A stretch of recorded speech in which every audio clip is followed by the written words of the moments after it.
예, 오늘은 방금 읽으셨던 요한일서 2장 1절에서 6절까지의 말씀으로 하나님의 사랑이 완성되려면 이라는 제목으로 함께 말씀을 나누려고 합니다. 하나님의 사랑이 완성되려면. 여러분, 완성이란 말의 뜻이 무엇입니까? 뭐 아실 텐데, 예, 문자적으로 이렇게 표현하면 어떻게 될까요? 그 국어 사전에는 다 이루어져 완전한 것으로 만들어지다, 혹은 어떤 일을 다 이루어 완전한 것으로 만듦이라고 되어 있습니다. 영어로는 complete이라고요. 그래서 완성된, 완전한, 끝내다 라는 의미를 가지고 있습니다. 무언가를 만들고 있었다면 그것을 다 만들었다는 얘기죠. 그리고 어떤 일을 하고 있었다면 그 일이 마쳤다는 겁니다. 내가 책을 쓰고 있었으면 그 책이 완결됐다는 거죠. 그러니까 행위적인 부분이나 감정적인 부분, 혹은 그 외 과정을 거쳐야 하는 모든 어떤 상황들이 완전해지는 것, 그것을 완성이라고 하는 겁니다. 제가 괄호의 온전이라고 한 것은 나중에 나누겠지만 우리 본문에서는 이 완성을 온전이라고 표현하고 있습니다. 예, 그래서 완성은 완전이고 온전이다.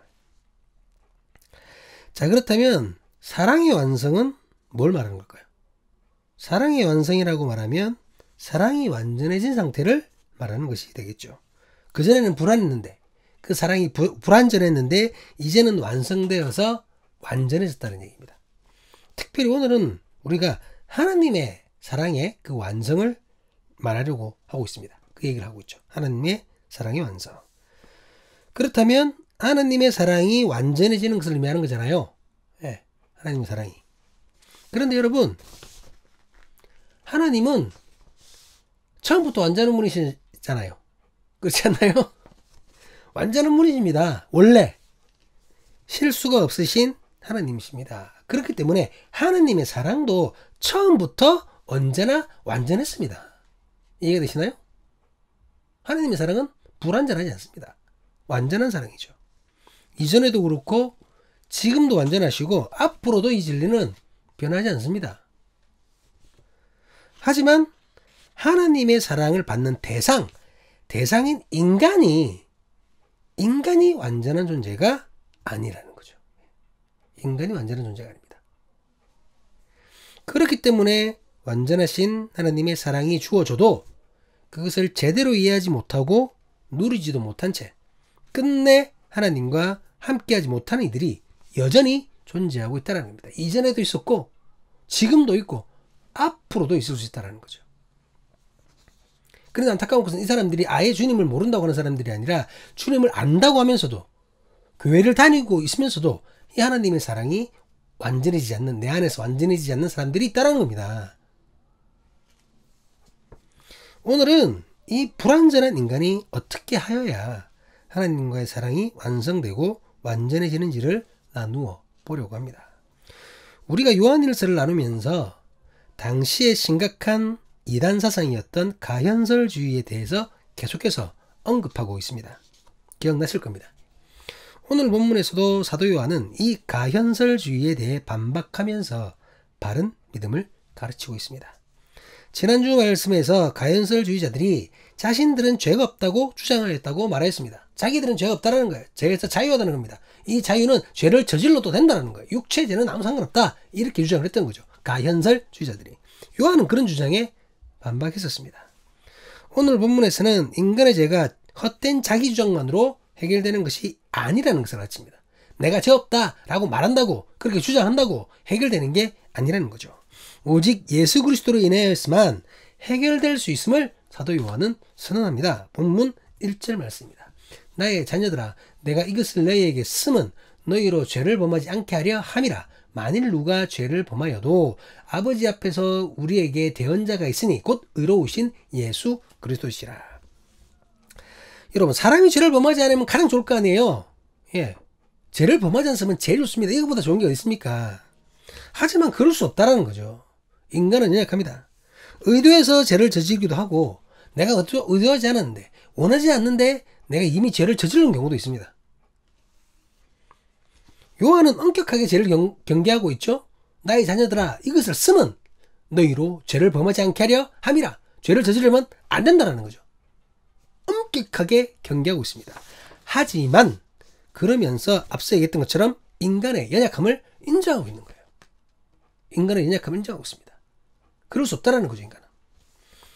중요한 것은 이 죄를 해결해 줄 수 있는 존재는 예수 그리스도 그 한 분뿐이라는 사실입니다. 예수 그리스도께서 우리의 대언자가 되신다는 거죠. 이 대언자는 그 원어상 변호사를 얘기하는 겁니다. 우리를 변호해 주는 분이라는 거죠. 그렇잖아요. 죄를 지어가지고 재판장에 가면 이 피고에 대해서 변호해 주는 사람이 누굽니까? 검사입니까? 판사입니까? 아니죠. 변호사입니다. 그 예수님이 변호사가 되어준다는 거예요. 우리 죄에 대해서. 변호사가 되어 주셔서 죄인된 인간의 죄가 해결될 수 있게 해주신다는 거죠. 그런데 이 최고의 대언자이자 변호사인 예수님께서 인간의 죄를 해결하는 방법이 그저 죄가 없습니다. 이 사람은 무죄입니다. 고의가 아닙니다. 뭐 이렇게 변호만 하는 것이 아니었습니다. 여러분, 그렇게 재판을 하다 보면 유죄가 날 수도 있고 무죄가 날 수도 있잖아요. 그런데 다른 방법을 쓰셨습니다. 뭡니까, 여러분? 예수께서 죄를 해결하는 방법은 그 죄값을 치러버리는 거였어요. 벌이 있으면 벌을 받아버리고 벌금이 있으면 벌금을 내어버린다는 거죠. 그런데 그것을 대신 감당하셨다는 겁니다. 본문 2절 말씀입니다. 그는 우리 죄를 위한 화목제물이니 우리만 위할 뿐 아니요 온 세상의 죄를 위함이라. 예수께서 우리 죄를 위한 화목제물이라고, 화목제물이 되신다고 하셨습니다. 화목제물이 뭡니까, 여러분? 화목제물. 쉽게 말해서 화목제물은 화목하게 하기 위해서 드려지는 제물이에요. 화목하기 위해서. 화해하기 위해서. 인간의 죄 때문에 하나님과의 관계가 깨어졌잖아요. 하나님과의 관계가 깨어졌습니다. 죄와 함께 하실 수 없는 하나님과 인간이 멀어졌다는 거예요. 하나님과의 관계가 깨어졌다는 것은 뭘 의미합니까, 여러분? 사망을 의미합니다. 이제 인간은 죽을 수밖에 없다는 거죠. 그러니까 이 하나님과의 관계가 복원돼야 돼요. 그래야 살 수 있습니다. 하나님과 깨져버린 관계를 회복하기 위해서 예수님께서 친히 이렇게 화목제물이 되셨다는 겁니다. 하나님과의 관계 회복을 위해서, 화목한 그 관계를 위해서 친히 이렇게 값을 치르셨다는 거죠. 아무 흠 없고 온전히 의로우신 예수님이시기 때문에 그 예수님만이 하실 수 있는 일이었습니다. 자신의 피로 인간의 죄값을 대신 치르며 하나님과 인간과의 관계를 화목하게 하신 것입니다. 가현설주의자들은 이 사실을 부인하였습니다. 그들은 예수님께서 고난받으시고 십자가에서 죽으셨던 일을 허상으로 여겼죠. 환상이라고 했습니다. 그렇게 예수님의 대속을 믿지 않았죠. 아니, 대속이라는 것은 없었던 거죠. 환상입니다. 환상. 사도 요한은 예수님의 대속은 온 세상의 모든 죄를 위함이라고 분명하게 선언합니다. 유대인, 이방인 할 것 없이 자신은 죄 없다고 거짓말하고 있는 그 가연설주의자들의 죄까지 모두 감당하신 주님의 완전한 사랑인 것입니다. 그렇다면 여러분, 끝난 거네요. 주님께서 모든 죄를 감당하셨으니까, 내 죄, 네 죄, 우리 죄 모두 감당하셨으니까 끝난 거잖아요. 그것으로 끝난 겁니까? 그게 아니라는 거죠. 주님의 놀랍고도 완전한 이 사랑을 인간이 제대로 이해하고 받아들이고 믿어야 한다는 겁니다. 이 과정이 있어야 됩니다. 그래야 완전하신 주님의 사랑이 나에게, 내 안에서 완전하게 되는 것입니다. 이해되시죠? 아니, 완전한 사랑을 주면 뭡니까? 내가 그걸 믿지 않는데. 완전한 사랑을 주면 뭐예요? 내가 반만 받으려고 하는데. 완전한 그 사랑을 내가 제대로 알아야 나에게도 완전한 사랑인 것이죠.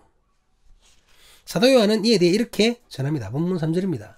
우리가 그의 계명을 지키면 이로써 우리가 그를 아는 줄로 알 것이요. 본문의 계명은 구약의 율법을 의미하는 것이 아닙니다. 다음 본문에서 우리가 다루게 될 텐데 예수께서 주시는 새 계명, 그러면 새 계명을 너에게 주노니 다음에 또 나올 겁니다. 이제 그때 또 나누겠지만 어쨌든 이 새 계명입니다. 새 계명. 이 새 계명을 말씀하시는 거죠. 희미하게 보이죠? 다음에 나눌 거기 때문에 제가 희미하게 보이는데 새 계명을 너에게 주노니 서로 사랑하라. 내가 너희를 사랑한 같이 너희도 서로 사랑하라. 이 계명을 말하는 겁니다. 어쨌든 알아야 지킬 것 아닙니까? 계명이라는 거를. 내가 계명을 지킨다는 것은 계명을 잘 알고 있다는 것을 의미하는 거죠. 아니, 내용도 모르고 뭐 어떻게 지킵니까? 또한 그것은 그 계명을 지키라고 명령하신 주님을 알고 있다는 것을 증명하는 거죠. 그런데 안다고 말은 하지만 전혀 지키지 않는다면 그 사람이 말로만 안다고 주장하는 것을 어떻게 믿을 수 있습니까? 어떻게 믿을 수 있나요? 그가 진정으로 계명을 알고 있는지, 계명을 명령하신 주님을 알고 있는지 무엇으로 증명한단 말입니까? 사도 요한은 말뿐인 자는 거짓말하는 자라고 비판합니다. 본문 4절 말씀입니다. 그를 아노라 하고 그의 계명을 지키지 아니하는 자는 거짓말하는 자요, 진리가 그 속에 있지 아니하되. 말은 그럴 듯합니다. 여러분, 말 잘하는 사람 많아요. 청산유수와 같은 말론, 예? 그 말만 들으면 주님과 호영의지할 것이, 예? 그런 것처럼 보입니다. 엄청 친한 것처럼. 그런데 막상 주님의 말씀을, 그의 계명을 지키는 일은 전혀 없다면 그는 스스로 자신의 말이 거짓말임을 증명하고 있을 뿐입니다. 피노키오라는 거죠. 피노키오. 말로만 한다고 주장하지만 실상은 주님을 전혀 모르는 것입니다. 주님을 모르는 자가 어떻게 주님과 함께 할 수 있겠습니까? 진리이신 주님을 모르는데 그 속에 진리가 어떻게 있을 수가 있느냐는 말입니다. 그러니까 거짓말쟁인 거죠. 주님을 모르는 자입니다. 진리가 그 속에 없는 자입니다. 하나님께 속한 자가 아닙니다. 하나님과 상관없는 자, 완전하신 주님의 사랑을 스스로 포기한 자입니다. 요한은 하나님의 사랑이 완성되는 것에 대해서 이렇게 선포합니다. 본문 5절 말씀입니다. 누구든지 그의 말씀을 지키는 자는 하나님의 사랑이 참으로 그 속에서 온전하게 되었나니 이로써 우리가 그의 안에 있는 줄을 아노라. 이 본문 온전이라고 나왔죠. 본문의 하나님의 사랑은 헬라어로 헤 아가페 투 데우라는 문장을 번역한 것입니다. 아가페, 예, 많이 들어보셨죠? 아가페의 사랑, 뭐 필로스의 사랑, 에로스의 사랑 들어보셨죠? 예, 그때 아가페, 헤 아가페 투 데우. 그런데 이 부분을 주격으로 보느냐 아니면 목적격으로 보느냐에 따라 해석이 달라집니다. 만약에 주격으로 보게 되면 인간을 향한 하나님의 사랑을 의미하는 거죠. 하나님의 사랑. 우리가 번역을 비슷하게 했죠. 예. 그런데 이제 목적격으로 보면 하나님에 대한 인간의 사랑입니다. 그러니까 주격은 하나님이 우리를 사랑하는 건데 목적격은 내가 하나님을 사랑하는 거예요. 인간의 하나님을 사랑하는 겁니다. 그렇게 해석이 된다는 거죠. 두 해석 모두 가능합니다.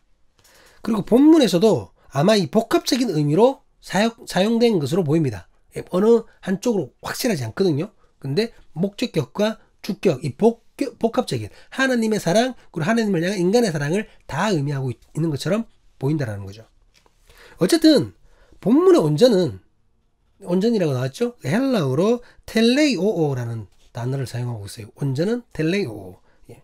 이 단어는 완전하게 하다, 성취, 완성하다라는 의미를 가지고 있어요. 그래서 아까 우리가 제목에서부터 하나님의 사랑이 완성되는 것, 완전해지는 것이라고 지금 우리가 나누고 있는 것이죠. 인간을 위한 하나님의 사랑이든지 아니면 하나님에 대한 인간의 사랑이든지 어쨌든 불완전했던 사랑이 완전해진다는 겁니다. 지금 사도 요한이 그 얘기를 하고 있잖아요. 사도 요한은 무엇으로 하나님의 사랑이 완전해진다고 말하고 있습니까? 어떻게 해야 완전해지는 건가요? 누구든지 그 말씀, 그 계명을 지키는 자는 그 속에 하나님의 사랑이 완성되고 완전해진다고 말하고 있습니다. 하나님의 사랑은 인간이 그의 말씀, 그의 계명을 지켜서 실천할 때에 그때 완전해진다는 겁니다. 그 완전해진 사랑으로 인해 내가 주님 안에 속하는 자라는 것이 드러나게 된다는 것이죠.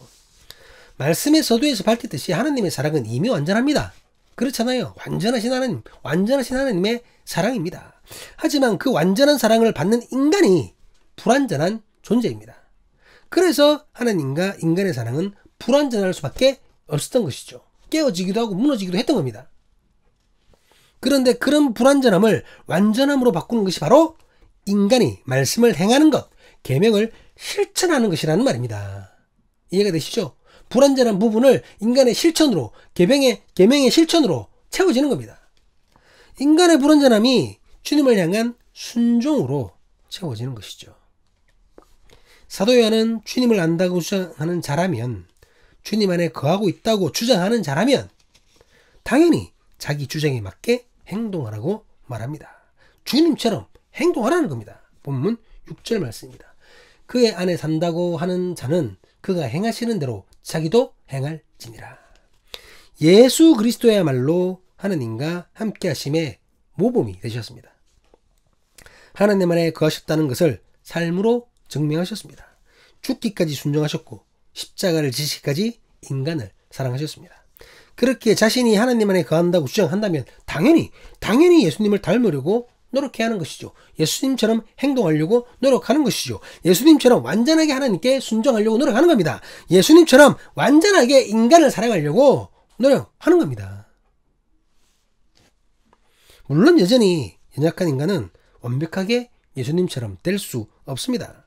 예수님처럼 똑같이 순종하고 사랑한다는 것은 불가능하죠. 능력 자체가 안 됩니다, 여러분. 하지만 그렇기에 더욱 간절하고 진실하게 계명을 지키면서 주님을 따르고 최선을 다해야 한다는 거죠. 그런데 가연설주의자들은 예수님의 대속 자체를 부인했던 자들이잖아요. 그런 자들이 예수님께서 행하셨던 대로 행할 리가 있습니까, 여러분? 이 육체의 삶, 육체의 행동이 아무것도 아니라고 얘기하는데, 이 세상에서는 내 마음대로 살아도 된다고 주장하는 자들이었는데, 그런 자들이 예수님이 행했던 것처럼 행하겠습니까? 안 하지.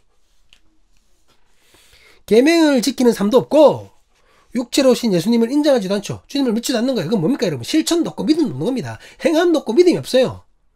이들의 믿음은. 그러니 그들은 너무나도 분명한 가짜입니다. 가짜 선생, 거짓 교사인 거예요. 그런 자들에게 현혹되어서는 안 되는 것이죠. 사도 요한은 오늘 본문을 사랑하는 나의 자녀들아 라는 말로 시작합니다. 당시 요한은 상당히 나이가 많았거든요. 거의 90세, 100세에 가까운 사람이었습니다. 그것만으로도 믿음의 형제자매인 교회를 향해 자녀들아 라고 표현하는 것은 어색하지 않죠? 뭐 그럴 수 있잖아요. 교회 어르신이.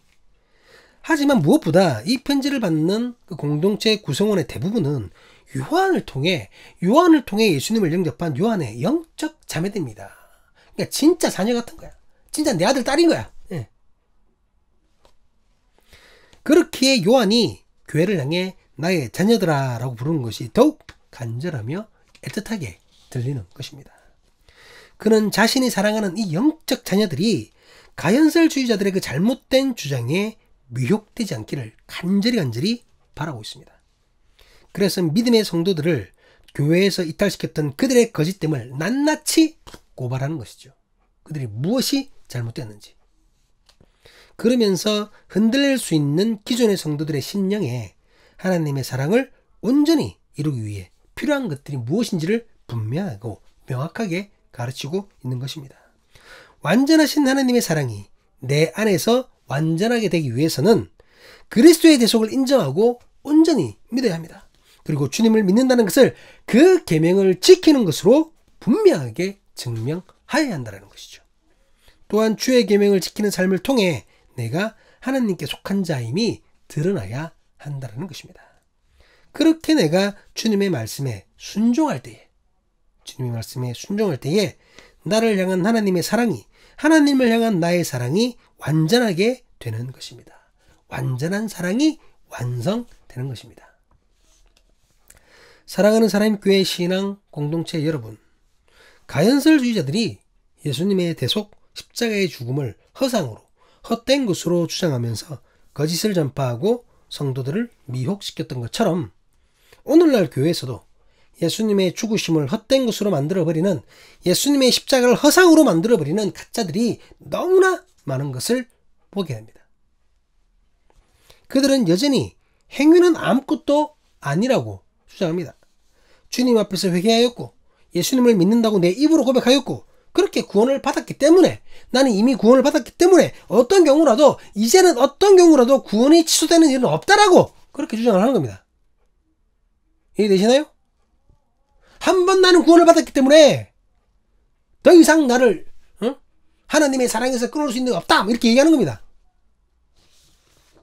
입으로 시인했으니까, 회개했으니까, 지금 교회 열심히 다니고 있으니까, 헌금도 꼬박꼬박 내고 있으니까, 담임 목회자한테 잘 하니까 뭐가 문제냐는 겁니다. 하나님의 완전한 사랑이 자기 안에 있다고 그렇게 했으니까 그렇게 착각을 하고 있는 겁니다. 착각입니다. 실천이 없고 말뿐인 현대판 가해살주의자들입니다, 여러분.